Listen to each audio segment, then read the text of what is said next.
একটা বছর গেল, 365 দিন, 365 রাত।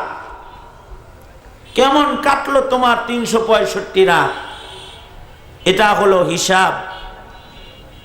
বিগত বছরের 365 দিনে আর রজনীতে যে নামাজগুলো আছে, কতগুলো নামাজ তুমি হিফাজত করেছো, কতগুলো নামাজ তুমি জমাতে পড়েছো, কতগুলো রাতের তাহাজ্জুদ তোমার দ্বারা হিফাজত হয়েছে। দিনের আলোয় রাতের আধারে কয় পৃষ্ঠা কোরআনে কারীমের তিলাওয়াত হয়েছে, এটা হলো হিসাব। সারা বছর মন মতো বছর শেষ কইরা হ্যাপি নিউ ইয়ার লেখার রাস্তায় আনন্দ করতেছো, ফালাও। তুমি কি মনে করতেছো এই যে দিন যাইতেছে এটার কোনো জাযা নাই? জাযা আছে, সাজা আছে। বছর ভালো অতিক্রম করবা তো বছরের যে কোনো দিনে তোমার মরণ হবে, তো মরণ ভালো হবে। মনে রাখবা, যার মরণ ভালো হবে তার কবর ভালো হবে, যার কবর ভালো তার হাসর ভালো। আল্লাহর রাসূল বলেন, ক্বালা রাসূলুল্লাহি সাল্লাল্লাহু আলাইহি ওয়াসাল্লাম, কামা তাঈশুনা তামুতুন। আল্লাহর রাসূল বলেন, যেমন দিন রাত কাটাইবা ওই রকম তোমাদের মরণটা পাইবা।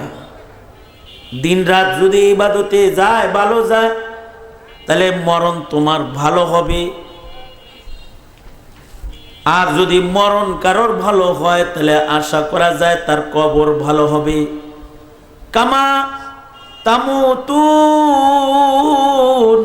তুবআসুন, যেমন মরণ হবে তার কবর তেমন হবে, তার বাস ওই রকম হবে। বাস বাদাল মাউত ওই রকম হবে। বাস বাদাল মাউত যার ভালো হবে তার হাসরের অবস্থান ভালো হবে।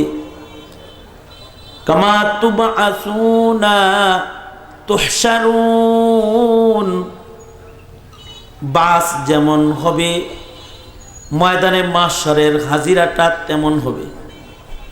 তার মানে হায়াতের দিন রাত্রের কর্মকাণ্ডের উপরে নির্ভর করে মানুষের মরণ, মরণের উপরে নির্ভর করে তার কবর, কবর থেকে পুনরুত্থানের উপরে নির্ভর করে তার হাসর। অর্থাৎ মানব জীবনের জাযা সাজা সব নির্ভর করে তার বছরের কৃত কর্মের উপরে। বছরের কর্মকাণ্ড কৃত কর্ম যেমন সুন্দর হবে, মৃত্যুর পর থেকে হাসরের ময়দান পর্যন্ত তার পানা দানা ওইরকম হবে। কেউ যদি ভালো করে, জুলুম করে আল্লাহ তাকে মন্দ প্রতিদান দিবে না। আর যদি কেউ আকাম করে আল্লাহ তাআলা তাকে শাস্তি না দিয়া ছাড়বে না। ইনসাফ করবেন, আল্লাহ তাআলা জুলুম করবেন না। সুম্মা তুওয়াফা কুল্লু নাফসিম বিমা কাসাবাত ওয়া হুম লা ইউজলামুন। সুতরাং ভাবনার বিষয় হলো বছরটা কি জাজার করলাম না সাজার করলাম? এ বছর যে পার হলো এর দ্বারাই কি আমি পুরস্কার পাওয়ার উপযুক্ত নাকি শাস্তি পাওয়ার উপযুক্ত? এটা হিসাবের বিষয়। কে কথা বলেন না কেন?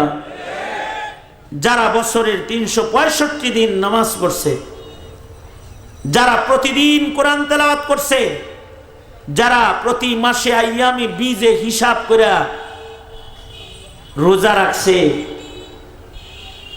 যারা জিক্র আজকারের আমল করছে, যারা সাদাকা খায়রাত করছে, ভালো কাজে অংশগ্রহণ করছে, যাদের সময় যে কাজে কাটছে তাদের মরণটা ওই কাজের ভিতরে হয়ে যাবে।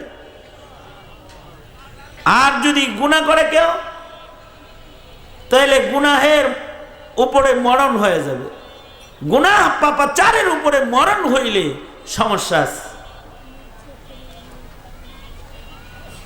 এরকমই পাওয়া যায়, যার মেহনত যেমন হয় তার মরণ তেমন হয়।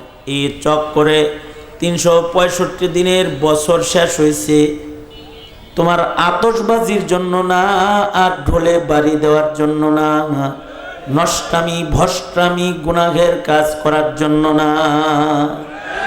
এটা দিছে আল্লাহ তোমাকে ইবাদত সাজাইবার জন্য।